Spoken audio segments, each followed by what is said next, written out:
பாரதத்தை நேசிக்கும் அன்பு தமிழ் நெஞ்சங்களுக்கு என் இனிய வணக்கம். இன்றைக்கி நான் பார்க்க போகிறோன்னா எண்மண் எண் மக்கள் நடைப்பயணத்தின் போது பாஜக தலைவர் அவர்கள் பேசிய உரை பற்றி தான் பார்க்க போகிறோம். பாஜக ஆட்சிக்கு வந்தால் அனைத்து சிலைகளும் பொது இடத்தில் வைக்கப்படும் என அண்ணாமலை அவர்கள் பேசிய வீடியோ இப்போது வைரலாகி கொண்டுள்ளது. அதேபோல் இந்துக்களுக்கு மிகப்பெரிய அவமானம் என்று சொன்ன அண்ணாமலை திமுக அரசு தூக்கி எறியப்பட வேண்டிய அரசு எனவும் 2 திமுக அமைச்சர்கள் நேருக்கு நேர் மோதக்கூடிய தொகுதியான KN நேரு அன்பில் பொய்யாமொழி இவர்களை பற்றி பேசிய அண்ணாமலை அந்த வீடியோ தான் பார்க்க போகிறோம். இன்னும் நம்ம சேனல் சப்ஸ்கிரைப் பண்ணலாம், சப்ஸ்கிரைப் பண்ணிடுங்க. மறக்காம வீடியோக்கு லைக் பண்ணுங்கள். வாங்க வீடியோக்குள்ளே போகலாம். ஆட்சிக்கு வரும் பொழுது பொது இடத்திற்கு அனைத்து சிலைகளும் சென்றுவிடும்.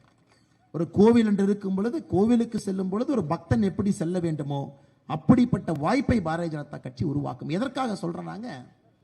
இது இந்துக்களுக்கு அவமானம் என்று நான் நினைக்கின்றேன். அவமானம் என்று நினைக்கின்றேன்.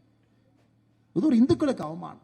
ஒரு இந்துக்களாக இந்த நாட்டில் இருந்து ஒரு கோவிலுக்கு இவ்வளவு பக்தியோட போய் அரசே 1967 ஒரு கவர்மெண்ட் ஆர்டர் போட்டு அரசே இது போன்ற ஒரு வாக்கியத்தை வைத்தால் அந்த அரசு தூக்கி எறியப்பட வேண்டிய அரசு. அதற்கான நேரம் வந்துருச்சு. அந்த அரசுக்கு எந்த வேலையும் இல்லைங்க. எல்லா மனிதர்களையும் சமமாக நடத்துவது அரசனுடைய வேலை. அதனால திமுக காரன் நேற்று கொஞ்சம் கத்தனான், இன்னைக்கு கொஞ்சம் விளக்கம் கொடுத்துருக்கோம். இதுக்கு நாளைக்கு கத்துவான், நாளைக்கு மறுபடியும் கொஞ்சம் விளக்கம் கொடுக்கிறோம். இந்த யாத்திரை முடியும் பொழுது மக்களுக்கு ஒரு தெளிவு கிடைக்குமோ, பாரதிய ஜனதா கட்சி ஆட்சிக்கு வந்தா 1, 2, 3, 4 இதெல்லாம் செய்ய போறாங்க.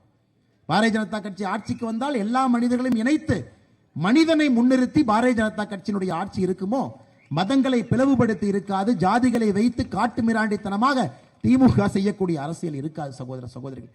அதையும் கூட இந்த திருச்சி மண்ணிலிருந்து பெருமையோடு நாங்கள் சொல்லிக் கொண்டிருக்கின்றோம். 2 தலைவர்கள் திருச்சியில் இருக்கிறாங்க. திமுக 2 தலைவர்களுக்கு ஆகாது. 2 தலைவர்களுக்கு போட்டா போட்டு. ஒரு தலைவர் KN நேரு, இன்னொருத்தர் அன்பில் மகேஷ் பொய்யாமொழி. 2 பேருக்கு போட்டி திருச்சிக்குள்ள. நீயா நான் கத்தி வச்சு 2 பேரும் குத்துக்கல. ஆனா அந்த அளவுக்கு சண்டை போட்டுக்கொண்டு திருச்சி நகர் முன்னேறக்கூடாது என்பதில் இருவரும் ஒற்றுமையா இருக்கிறாங்க. எந்த காரணத்திற்கும் திருச்சி முன்னேறக்கூடாது அப்படிங்கிறதுல இருவரும் ஒற்றுமையா இருக்கிறாங்க. மிச்ச இடத்துல சண்டை போட்டுக்கிறாங்க. இன்னைக்கு எப்படிப்பட்ட திருச்சி, எப்படிப்பட்ட திருச்சி, எப்படிப்பட்ட ஒரு காலத்தில் தமிழகத்தினுடைய தலைநகர் இங்கே வர வேண்டும் என்று சொல்லப்பட்ட ஒரு ஊர்.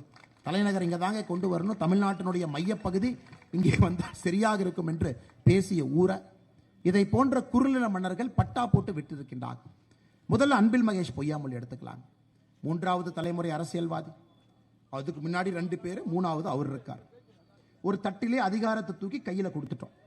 எந்த கஷ்டமும் படாம, ஒரு சாமானிய மனிதனுடைய வாழ்க்கையை வாழாம, ஒரு பணக்கார குடும்பத்திலிருந்து வந்திருக்கக்கூடிய ஒரு அரசியல்வாதி அன்பில் மகேஷ் பொய்யாமொழி.